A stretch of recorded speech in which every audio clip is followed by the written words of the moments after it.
Hi, everyone. This is Gary Wilson, and welcome to this week's live Path to Prosperity webinar. Welcome aboard all of our students here.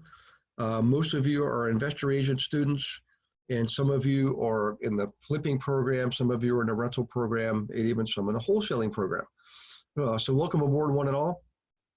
This is going to help most of you, whether you're an agent or an investor, it doesn't matter. You're wholesaling. You're going to get to see another use of the booklet. Okay, so tonight's subject does have to do with creative purchasing techniques, okay?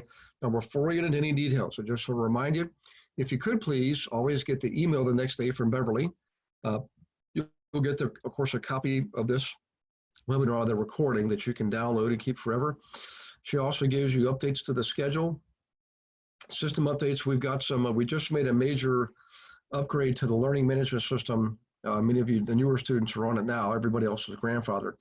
But also the membership area on the My Investment Services website. I've been helping them document several key marketing programs, and they're not going to have checklists to follow, the audio video instructions, the written instructions. I mean, it's going to be, also related short videos, little micro videos. It's really going to enhance in your learning ability and also your learning retention and help you to do a better job executing, okay? So I'm going to be going about those over the next few months. Tonight's not one of those nice specific subject that was I was asked to present. So this is all about financing tonight. Any case, pay attention to the webinars from Beverly. That's the key point there. And Beverly, I'm going to send you the document, which is chapter 6 of my Massive Passive Cash Flow Method, the 6th book. We're going to give chapter 6 to everybody here participating. So in any case, without further ado, I want to repeat something I said before we were recording, which is this. Creative purchasing techniques, i.e. no money down investing, it has its place, it's just not every place. There's dozens of techniques you can use to unearth additional funds you may not have recognized are already there, okay? But the point is not every technique works in every situation, that they have their place or just not every place. Some techniques you would use in the beginning of your investing career when you're just starting out getting properties, you need capital somehow or another to get the money to buy the property, okay? And other times you're seasoned, you've already been in the game, you've got, you've built a portfolio, maybe you own some of them outright, but essentially you've got an equity position that allows you to leverage and do other creative purchasing techniques, okay? And some of them are kind of unique, some of them you may have heard of, just didn't know what they were. So what I'm going to do is I'm going to start in on this. So let me go to the document. Hang on one second. So let me do share. Where's the share function? Here we go. Share. And if one of you wouldn't mind, please, just quickly on the chat box, just say, hey, Gary, I can see what clearly looks like a Word document. And then I'll know that we're all on the same page. So hang on one second. I went past it too far. There we go. Partnerships. It should say partnerships at the top. Okay, looks like people are saying, whoops, where did my chat box go? I just had it right here. Chat. That is the weirdest thing. It's actually, let me expand it. Sometimes with Zoom, it does weird stuff. There it is. Okay. All right. Anthony Moore, Tony, good to see you, buddy. All right. Jim Collins, good to see you too. So everybody, all right. So everybody can see. Now, the reason I'm going over this one first, guys, is it's going to take the longest period in tonight's webinar. Okay. It's a little bit sensitive because many people confuse partnerships with other strategies to raise capital. Okay. A partnership primarily should be for the purpose of forming a partnership of individuals who collectively are of the same mindset to invest. In this case, real estate. Could be invest in businesses, could be invest in collectible cars, jewelry, you name it. We're just going to talk about real estate, obviously, okay? So a lot of people will say, well, I'm going to form a partnership because the purpose is to raise funds. Well, you don't really necessarily want to say that. It's not a good marketing ploy. Because when you promote this, when you approach people about the partnership, you don't want to say, yeah, hey, we're doing this to raise money. You want to say we're doing this to build wealth and income in real estate. Okay, that's the ultimate goal. for all the individuals participating in it. So make sure you're right off the bat. If you notice in all the checklists I've been creating, the number one item, by the way, quick quiz here. For those of you who've been on one or two or three of the last webinars so far this year, the ones where I present a marketing campaign with a checklist, what's always number one on the checklist? So somebody type it in on the chat box and tell me what number one is on most all the checklists that I create. So I'll let you guys type that in and see how we're doing. A little pop quiz here, okay? It's going to seem obvious when you see the answer, but it's so true, and it's true every situation in life. So, ooh, nobody's brave enough to type it. Let me see here. Let's see here. Okay, well, I'll just give you the answer. It's goals. You want to know what is your goal for the partnership. Okay, so first things first. Let's talk about the structure. Right. Well, first thing, we're setting the goal for the partnership. Second thing is the structure. First, let's talk about syndication. What I'm not teaching is syndication. Okay, I'm not an attorney, I'm not an accountant. I've been involved in syndications. I've done syndications, but we're going to start with the basic, simple partnership. Syndication implies promoting the syndicate, what you're syndicating, and also showcasing or presenting specific properties. We're not doing that. That's not what we're doing. We may present properties, they'll be sample properties, not ones we're actually looking to buy, okay? So first things first is, this is not a syndication.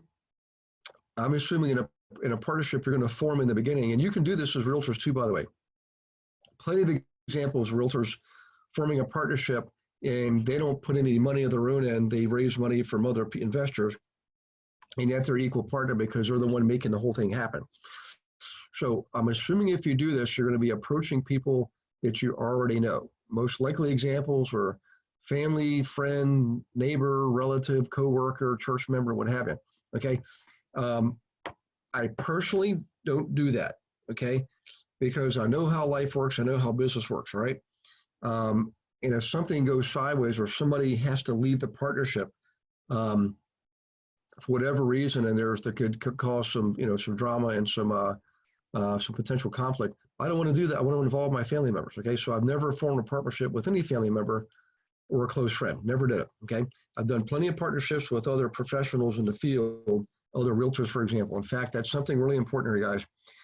I'll mention this: if you form an LLC and you're a realtor, you're a licensed real estate agent, and you're going to be a partner in that partnership. Okay, and you're saying you're contributing your time and expertise. All right. Well, some people might say, well, you're already doing that because you're the realtor and you're going to collect the commission. Some people will say, oh, well, I'll donate my commission. I don't recommend that. What I would do is, your role in running the LLC is different than your role in being a real estate agent. You should get paid a commission for any property bought or sold in the partnership as the agent representing the partnership.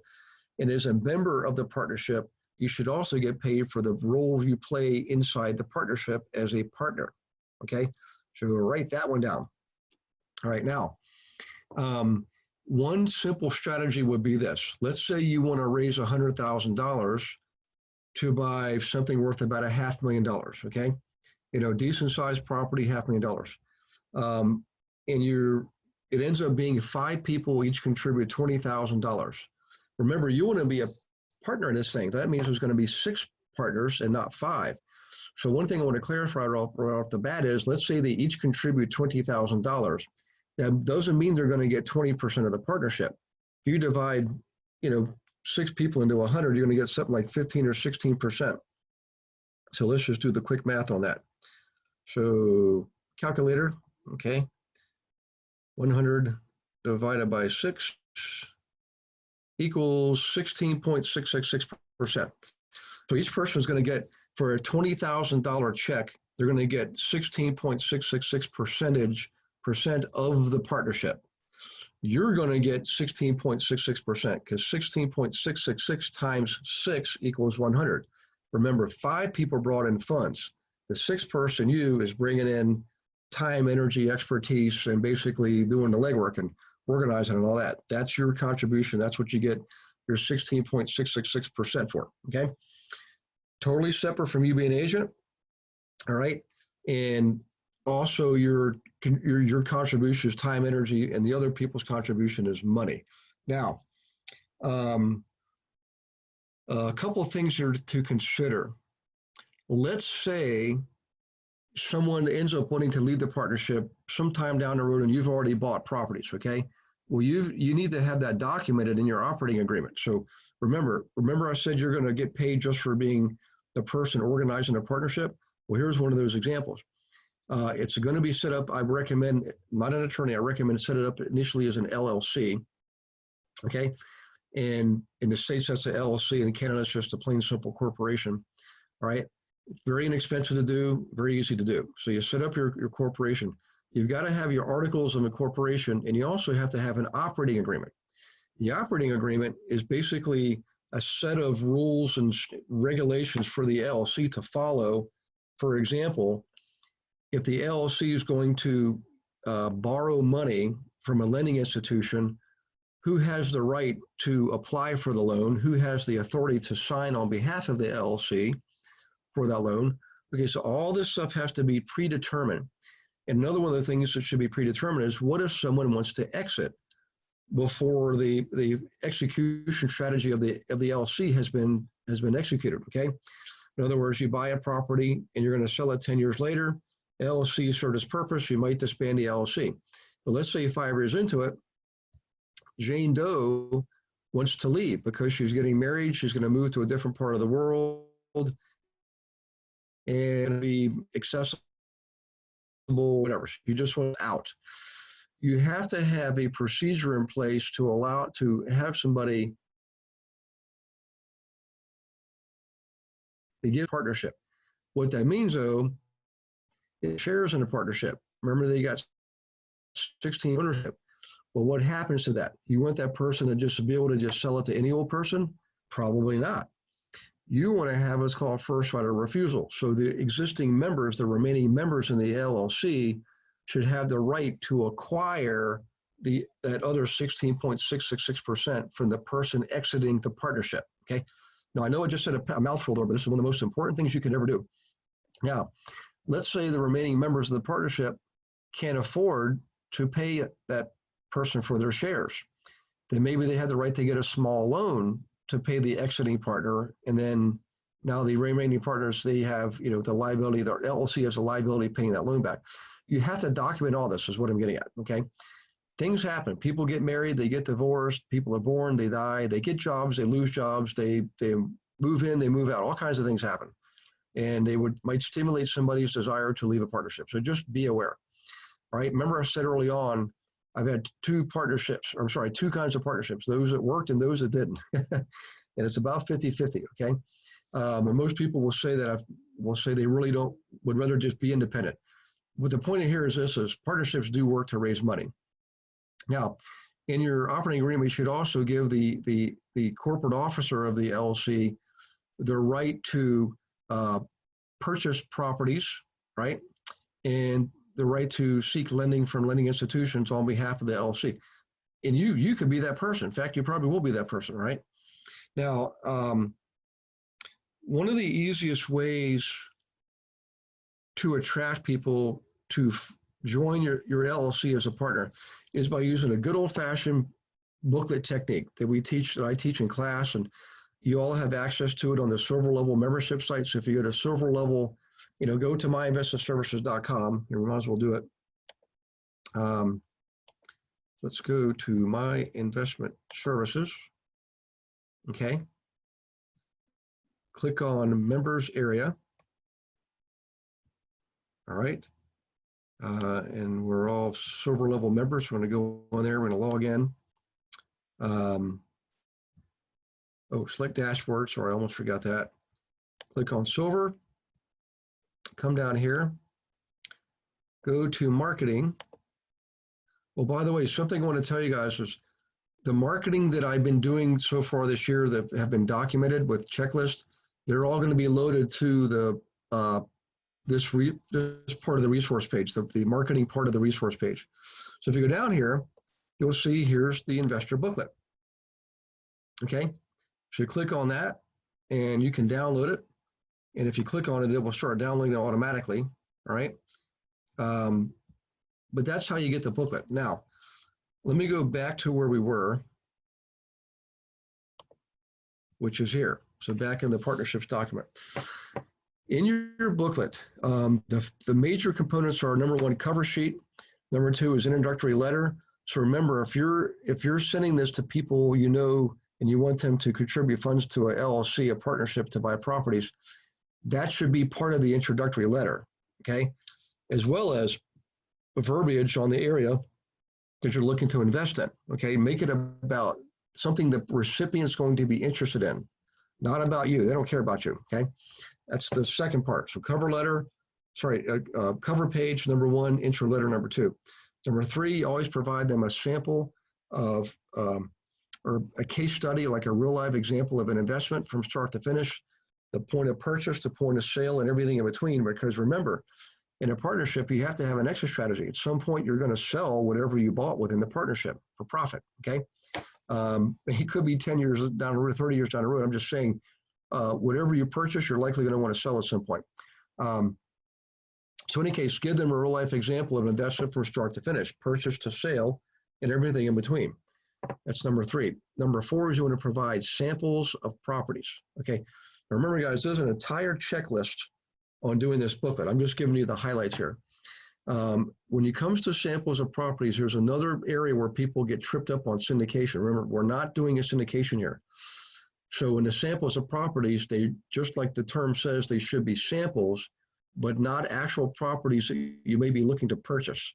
Okay, because that falls within the potential realm of syndication, right? Advertising helps you fall in that realm, and showing properties that you're looking to pursue to purchase, that will fall also within the guise of syndication. So we're only providing samples of properties that are like ones we may eventually want to buy inside the partnership, okay?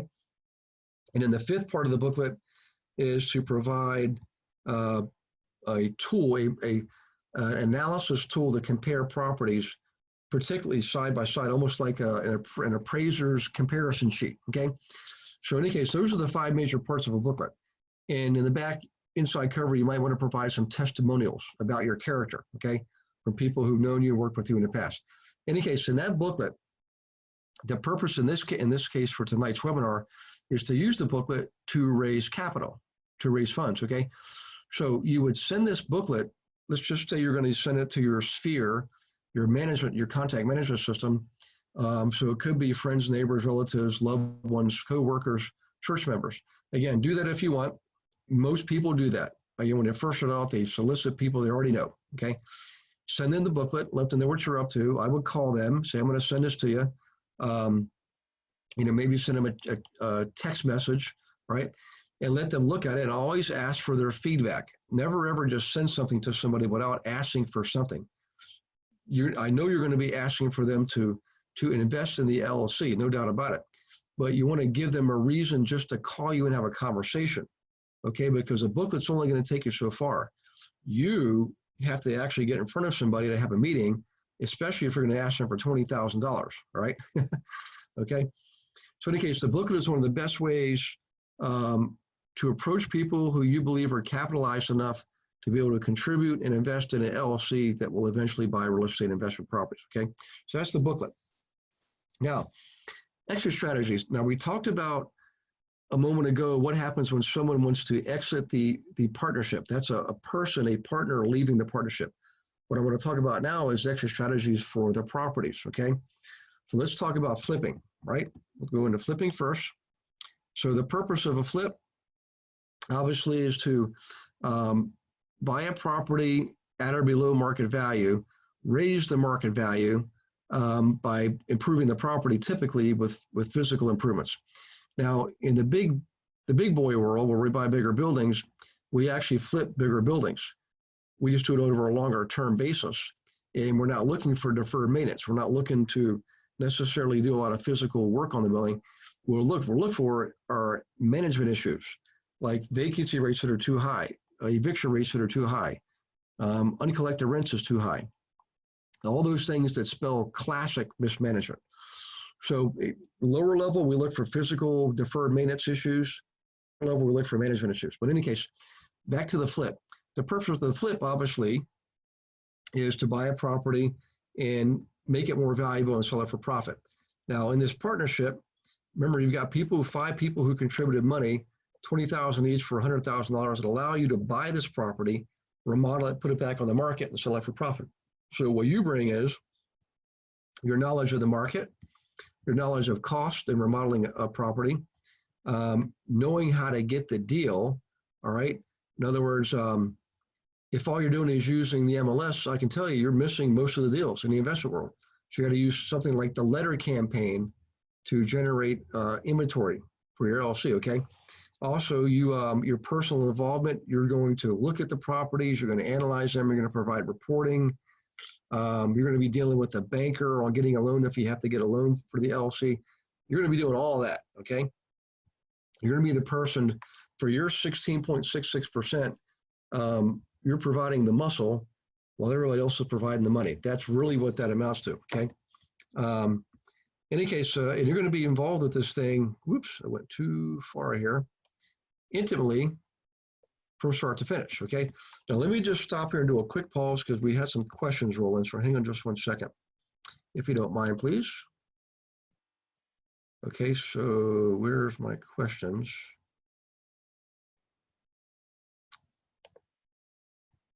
And they're in here somewhere because I can see them. Ah, here we go. Oop. That doggone it, just had them and I lost them. Okay, where are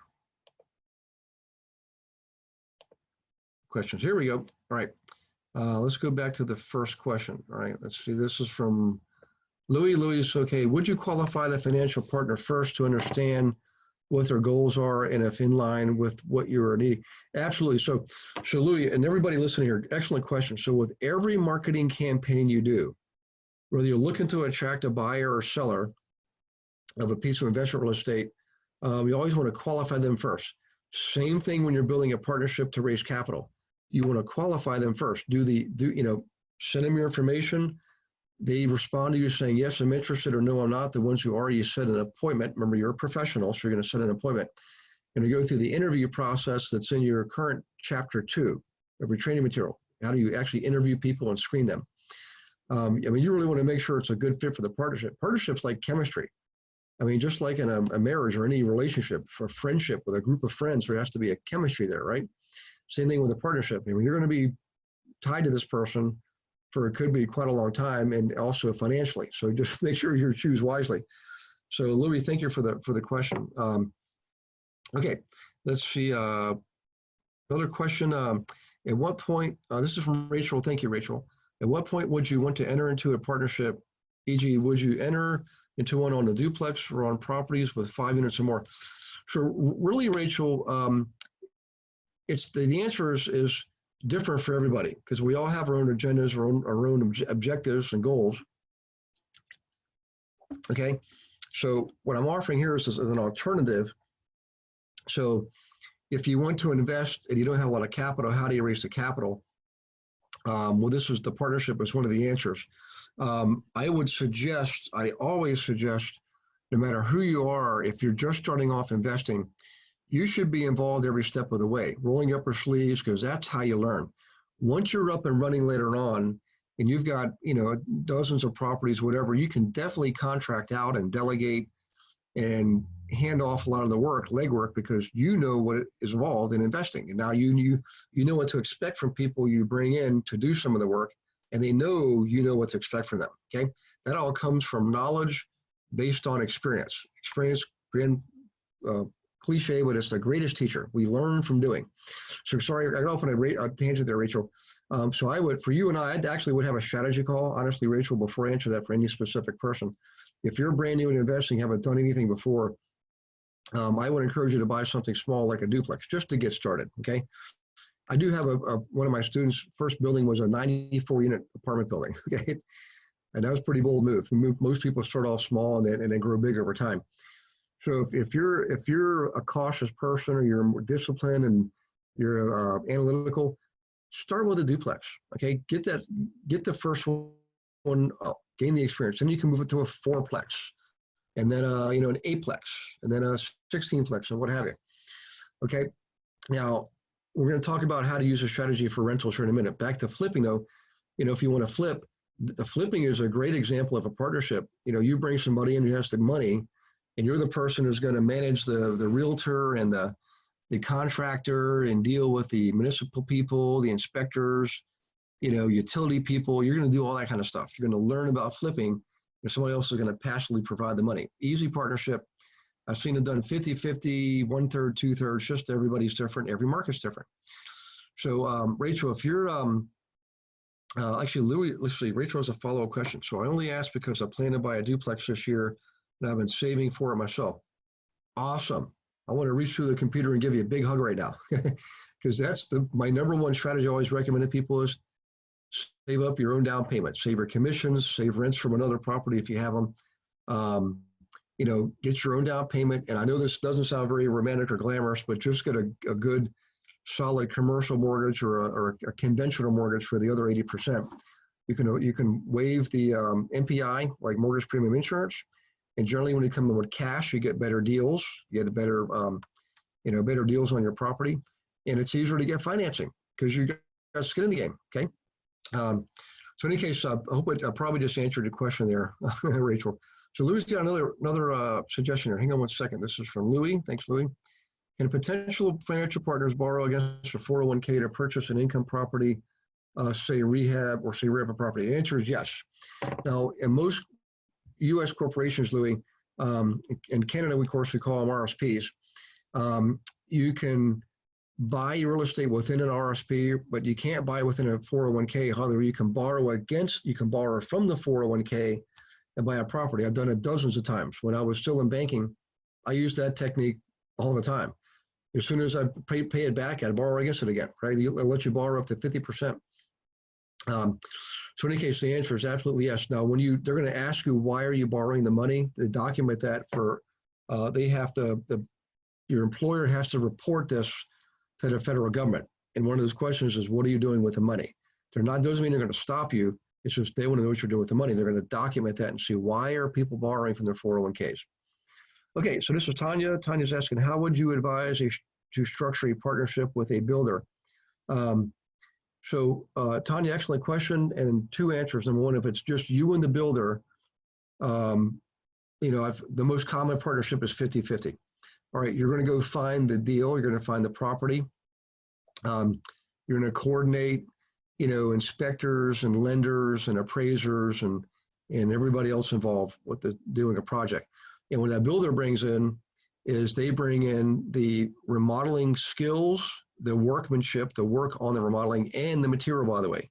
So I've had students say, well, my builder wants to split the cost of the material because they say it should be part of the purchase price of the property. And I can see the argument.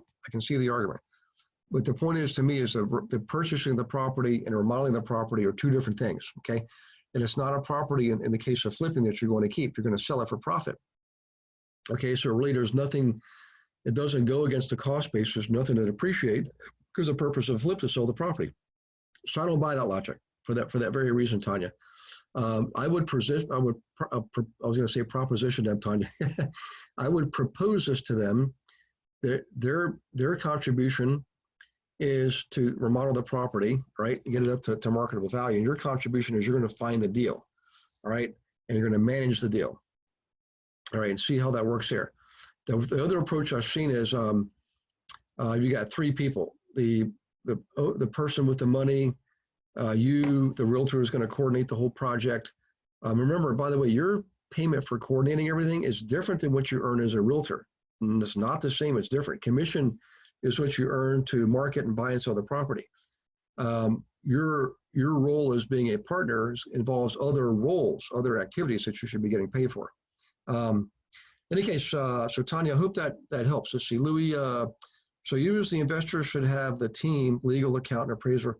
Yeah, and in my opinion, Louis, in a partnership, if I'm a non-financial partner, if I'm not contributing cash, then my role is to organize and coordinate all the different parties that are involved, entities involved.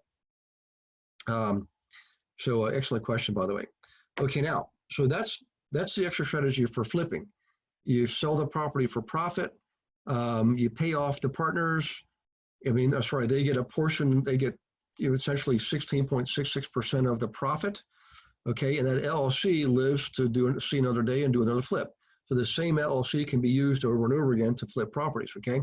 All the while you're accumulating funds in there. You can disperse the funds to the partners on each sale, or you could accumulate the funds inside the LLC to buy bigger or more properties, okay? Again, it's something you want to document inside your operating agreement. What do we do with the proceeds on a sale, profit? And by the way, you also got to account for what happens on a loss. Let's say you flip a house and you lose money on it. It can happen. It happens all the time, okay? If the LLC is not fluid enough or well capitalized enough to cover the loss, you have to do what's called a cash call, okay? A cash call is you go to the financial contributors and you say, you got to kick in another $5,000. They are not going to like that. Many of them will say, absolutely no way, you promised you're going to flip the house, blah, blah, blah, blah, blah. But here's something that's more important. Let's say there has to be a cash call. There's 6 of you in a partnership. Remember, only 5 contributed funds. You didn't contribute funds in initial setup. You contributed your time, expertise, energy, and all that. But what happens when there's a cash call? Do you contribute to make up 1/6 of the deficit? Or does that fall on the shoulders of only the financial contributors? Well, again, you got to put this in the operating agreement of your LLC. This is not the kind of thing you leave till later on, because there's a good chance it's going to happen if you flip in those houses, okay? So in any case, just food for thought there, all right? And this is from Shika. Hi, Shika, good to see you. I attended a seminar and it was advised that we should not have all the properties in one LLC. They advised that after every project, you should dissolve the LLC. Yeah, chances are there was an attorney in that group, and I do see the logic there.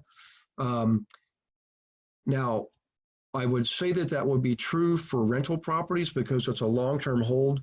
My personal solution to that, Chica, is I never wanted to have more than $1 million in any one LLC, okay? Never wanted to do that. When I got to $1 million in holdings, I set up another LLC because I was more of a buy and hold guy. When I did flipping, though, I just reused the same LLC over and over again because once I sold the property, the value of the LLC was essentially like $1 or zero, not much in there. Like the LLC didn't have any assets. So if somebody wanted to sue it, go ahead. But going forward, if I flip another property, I guess for a short period of time, that property could be, potentially captured or basically brought into a suit if somebody wanted to sue the LLC. So I see the logic there. I just never did that, okay? But I do see the logic in there. Sell it, dissolve the LLC after every flip, and you dramatically reduce liability. I mean, I'm a numbers guy, so I look at that strategy like I look at insurance. Does the additional cost justify the potential risk of a lawsuit? If not, I'm going to just keep my cost down, okay? Just like with insurance, I use the A form on my rental properties, A or basic form, because over the 34 years I've been investing, I've saved so much money on premiums, it's far outweighed any small losses I've had along the way, which were not many. So I was way ahead of the game there. Can we get Jim is asking, can we get a sample of an operating agreement? Jim, if I'm on a new computer here, so if I can find one like in my emails, I will definitely send you one because I've used them a number of times in the past. I mean, I've had multiple companies, but you don't just want any old operating agreement. You don't want like a boilerplate one that, like for me, my brokerage company would have its own operating agreement. My title company had its own operating agreement. Property management had its own operating agreement. For the purpose of buying properties, I'll send you one. Actually, Bev, if you're listening, see if you have the one from when Vince and I bought Bevan Place, because that will be a good operating agreement for these students to have. If not, just let me know. I'll see if I can dig it up in an email, okay? Okay, so let's see here. Rachel's asking, sorry, what did you say a cash call was? Oh, cash call. So let's say this happens in any business, Rachel. If the business, if the liabilities in the business, like bills that have to be paid, all that exceed the capital in the business, the capital that's being used to buy the bills, to pay the bill, excuse me. you have to do what's called a cash call. You have to go to the owners, the investors in the LLC, say, look, we're negative in our account. We can't pay these bills. You got to kick in extra money just to keep this thing afloat. It's called a cash call. And happens in banking. Remember, banks are businesses owned by investors just like you and I. And when a bank has too many foreclosures, their loan portfolio is in trouble. That's bad business. And the owner, the people running the bank, the officers will go to the owners, the investors in the bank and say, you got to kick in more money. We're in a deficit situation. And if you don't, the regulators will step in and they'll take over. So the investors are stuck between a rock and a hard place in a bank, right? I used to be in banking. That's why I use that example. So in any case, back to the question, that's what a cash call is. And it could exist for any property, right? So Jim wants an operating agreement. Arthur wants an operating agreement, LLC for flip or wholesale. So let's see what we can dig up here, guys. I know I've got one on buying rental properties, and I got one for different corporations. I'll tell you what, the guys, the one on buying a rental property, that will be close enough. You could use that as a model or a sample for one on flipping or wholesaling, because most of the verbiage is going to be the same. So in any case, back to this. Extra strategy. Let's say you go to flip a property and it doesn't sell right away, or the market changes and you have to lower your price, your profit expectations on the property. Do you turn it into a rental? Do you sell it on a lease option? You know, you have all kinds of extra strategies, but you want to document these things in your operating agreement, okay?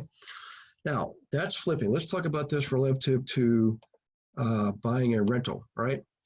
So obviously the purpose of buying a rental is to generate cash flow. That's the number one purpose. So just briefly, when you buy rentals, you got net operating income, which is your cash flow, all right? Money left over after all the bills are paid. You've got appreciation, the property goes up in value. You've got depreciation, which is the privilege Uncle Sam gives us, the IRS gives us, or in case of Canada, in any case, the federal government gives us the right to depreciate properties for the simple fact that we own them. It's a phantom right. It's a paper write-off, phantom write-off. Okay. You have equity pay down. In other words, if you have a mortgage on the property over time, the equity gets paid down. So even if the property did not change in value over time, you'd build more equity simply by virtue of the fact that you're paying the mortgage off over time. Every payment knocks the principal down a little bit more. And the fifth way, by the way, is ultimately you could sell the thing. Later on, you could repurpose it into a REIT or a closed-end mutual fund. Basically change the entity ownership of the property, but yet you're still remaining in control of the property. All kinds of extra strategies. Much different than a flip. Flip, you got basically one extra strategy, sell the thing, right? With a rental, you profit a lot of different ways. So here's what happens in a LLC for rentals. When you're determining what type of partners you have, you can have partners who are simply lending type partners. They're just going to lend the LLC $20,000 and they want an interest payment of 10%, simple interest annually. And at the end of 5 years, they want their $20,000 back, okay? Simple, straight loan type arrangement. Another type of arrangement will be strictly equity, okay? Somebody kicks in $20,000, they get 16.66% of the growth or appreciation in the business, in this case LLC. The LLC eventually sells or dissolves or disbands, whatever the value is, they get their share of that, 16.66% to be exact, okay, of the additional profit, okay, the additional growth in the value of the property, excuse me. Yeah, profit's something else, which leads into the next one, profit. So every month you got rents coming in, you got expenses going out, the remaining, what's left over is called net operating income, or in this case, profit. So do you accumulate the profit in the LLC or do you pay it out to your partners? Well, you might have a partner who's strictly a profit partner. They kick in their $20,000, and what they want is the profits on the rental. Remember, it's not a loan in this situation. They're just going to simply get profits for 5 years, and they want their $20,000 back. Now, what this implies is that you're going to profit every month. But with rentals, you won't profit every month. You'll have months where you're going to be negative. Well, they may kick in what's called the cash call again. If the the LLC is going to be insolvent if the owners or the investors don't kick in additional cash. You're in trouble. So in this case, somebody who's strictly a profit partner needs to understand as profit and loss partner. Okay, you can structure it so that they don't incur any losses. They're strictly profit partners, but I wouldn't do. Why would you do that? That doesn't make sense. Okay, now the other thing too is this: basically an equity partner, straight equity partner, capital partner. So everybody kicks in $20,000. Each person gets 16.666%. And at the end of 10 years, you sell the underlying asset and you've doubled the value. Everybody's money doubled. So they get whatever that collectively is, now it's $200,000. Well, everybody splits the $200,000, 16.666% each. Those are the ones who were equity partners. Those are 4 major ways of being participating in a partnership. Now, having said that, you can combine them.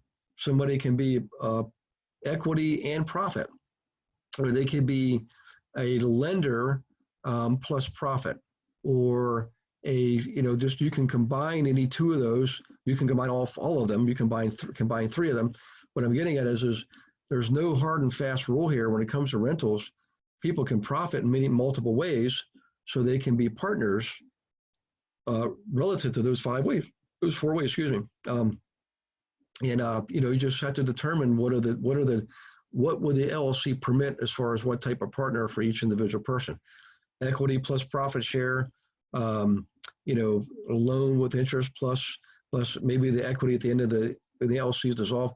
You just have to think those things through. Remember, what you contribute again is this: you're contributing your work, your time, your effort, your energy. You're going to basically be the coordinator here, make the thing run. All right. Here we talk about what percentage of profits will each person take. We talked about that. What percentage of equities each partner get? What happens if a partner wants out? So we covered all those things. Let me see if there's anything else I had here. So loan, equity, profit, income, exit strategies, using the booklet, forming the LLC, the goals. One of the main things is this, guys, and I'm just going to speak to you from the heart, okay? A lot of you who are going to do this will want to form it with people you already know because it just feels more comfortable.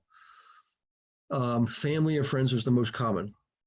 And I've had people say, well, Gary, we don't need to document all those things if somebody dies or somebody gets a divorce because we already love each other and we're brothers and we're always going to love each other. You may have the best intention, but when I was in banking, part of what I did was manage systems that controlled CDs and IRAs, okay? As you might imagine, when there was a decedent involved and you're talking millions of dollars, believe me, brothers will all of a sudden get very picky. And I've seen people fight over pennies. Sounds crazy, but it's true. I've seen people fight over pennies, right? But you want to document all these possible outcomes because you love them. So don't not document them because you love them. Do document them because you do love them. And come up with all those categories, birth and death, marriage and divorce, getting a job, losing a job, transferring out of the area. All those things you want to, if you're not comfortable with that, have an attorney do it for you. Attorneys in these situations have lots of boilerplate on how do you document what happens in these eventualities. And that is probably just as important, if not more important, than all the other operating agreement language having to do with the operating of the LLC, okay? So, at the end of the day, I'm telling you, just know this. I'm living proof, is I gain life's experience and wisdom and age. I'm placing way more emphasis now on time, experiences, doing fun things with my loved ones, being with my loved ones, visiting them, going the extra mile. I've gone from trading time for money to trading money for time, and you will too, okay? And you don't want to harm these relationships through a partnership that went sideways because you didn't have everything documented. And you want to document these things when everybody's in a sound state of mind, where there's no stress in their relationships, in their own lives. It's just everybody's in good shape, they're happy, they're capitalized, you qualify them. That's when you document all these things, when everybody is thinking with a clear mind. You don't want to be coming up with these solutions in a state of crisis. I just don't do that. Okay, that's my preaching moment for tonight. Any case, so back to this. That's the principle of a partnership. That's the basic structure. And again, using the booklet is an awesome way. You can use that booklet for multiple purposes, and this is one of those purposes, right, to help you bring in funds through a partnership. Now, there's all kinds of strategies I can go over. We've gone over some of those in the last year: blanket mortgages, land contracts, wraparound mortgages, things like that. There's all kinds of ways. But we got a few minutes here. Let me just give you a couple of ideas, guys, for things you can do to look for additional funds that you might not have been aware of. But real quick, let me check questions here before I move on to the next subject. Okay, come on, computer. I want to see the chat list. Okay, hang on one second. Here we go. Boy, this thing is being stubborn. I hate it when Zoom does this. All I want to see is to check if somebody typed in another chat here. We don't want to do that. We don't want to do that.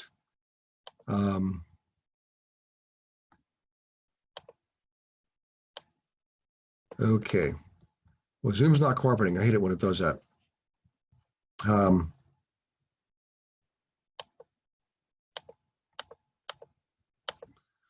Okay, let's do this, guys. Oh, here we go. It just popped up. How about that? It took like 5 minutes. Okay, so let's see here.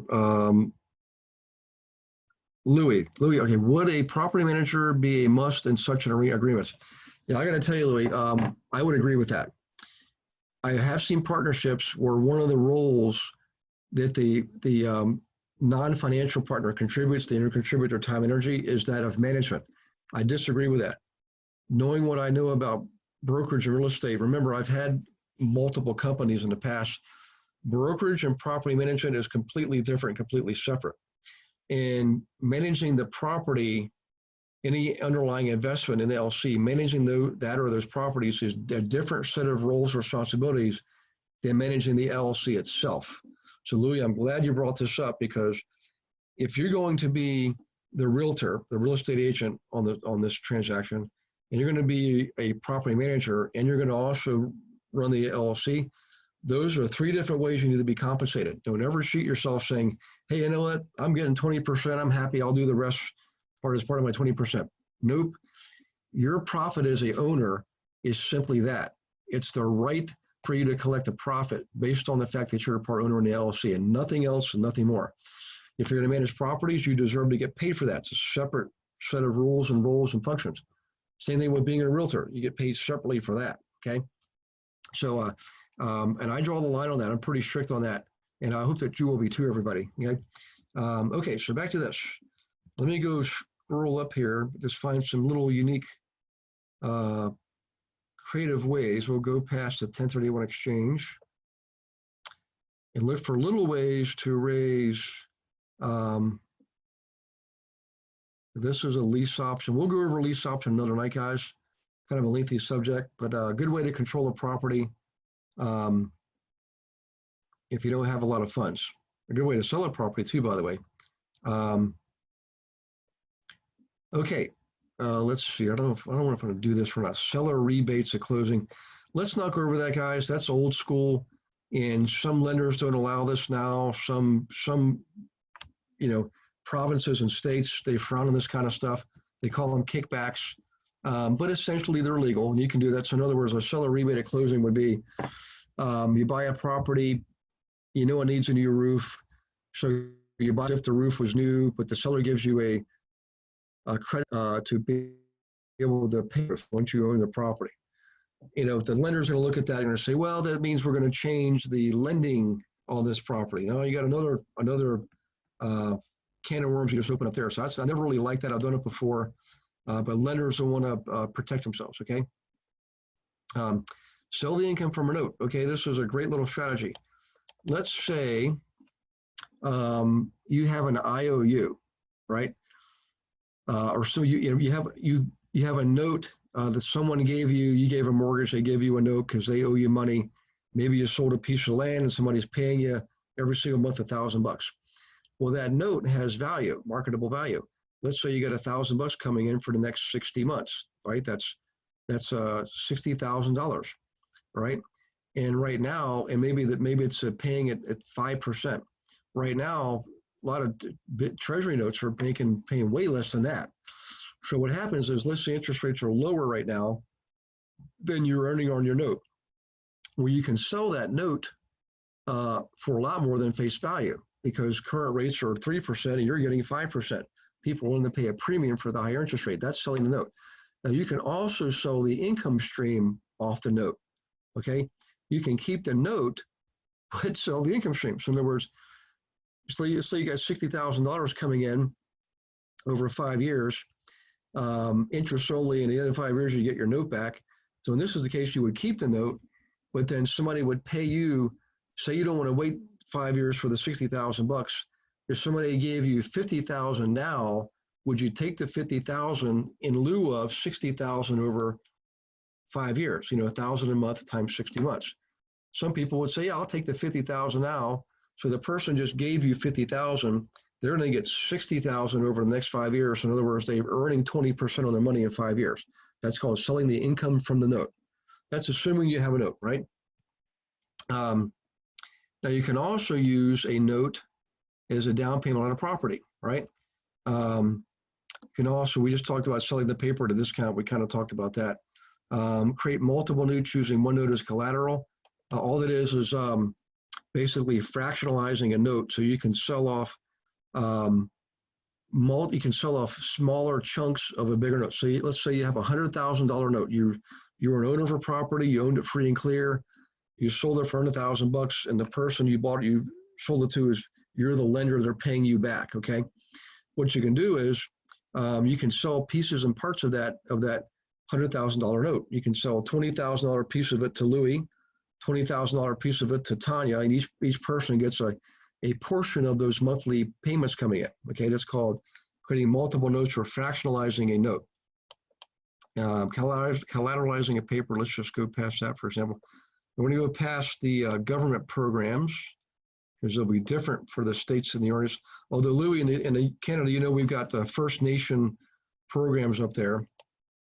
Same thing in the States. They refer to them as Native American Indians there. Means the same thing, essentially. Let's keep going up here. Lots of government programs you can see. Okay, let's skip past wraparound mortgage. Because the whole subject tonight was looking for money. So I'm trying to show you ways to look for money. And wraparound mortgage just allows you to acquire property without really having money. So it's kind of a different subject. Using equity, one property by another, that doesn't really fit tonight's subject. There's a couple things. Using discounted bonds, satisfy the seller's needs. Actually, here's one you can think about. Let's say, this is like bartering, okay? Let's say the seller needs certain things to occur in their life, and that's why they want to sell the property. But maybe you could enable them to achieve these other things in their life without having to actually sell the property traditionally, right? So let's say they need a new car, and somebody that has a spare car, and maybe they haven't thought about selling it, maybe they could sell it. You could help them arrange a three-way barter exchange where the person who has the car gets rid of the car, the person who needs the car gets the car, they give up a certain percentage ownership of the property to you, and then you pay back the guy that gave the car to the first guy. In any case, there's a famous movie out there who was, can't think of the actor's name, he was the Angel Michael, okay? And he figured these things out, how you could do, combine the needs of 2 or 3 or more parties to solve a problem and get a deal done. Okay, here's what I will go over. Rent participation. We'll do this one, then we'll wrap this up, guys. Rental participation is this. Let's say you find a property, 30-unit building, and it's half vacant. I mean, it's just like the people that own it outright, no mortgage, so they don't really care. Somebody passed away, the heirs don't want the property, they don't know what to do with it, but they don't want to give it away. And what you can say is, look, I'm going to pay you for the property based on its current performance. It could perform at 100%. If all 30 units were rented, it might be worth $1 million. But because only 15 of the property units are rented, the income shows that it's only worth half of that. We know it's worth more if it was fully rented, but it's not fully rented. So here's what we do, Mr. and Mrs. Owner. I'm going to make you an offer, okay? You'll finance me. You're going to be the lender, because you own it outright. I'm going to borrow from you to buy your property. But as the next 3 years go by, as I raise the rents, I'm going to keep 50% of the increase, and you're going to get 50% of the increase. Okay, not the base rents, the rents you've already inherited.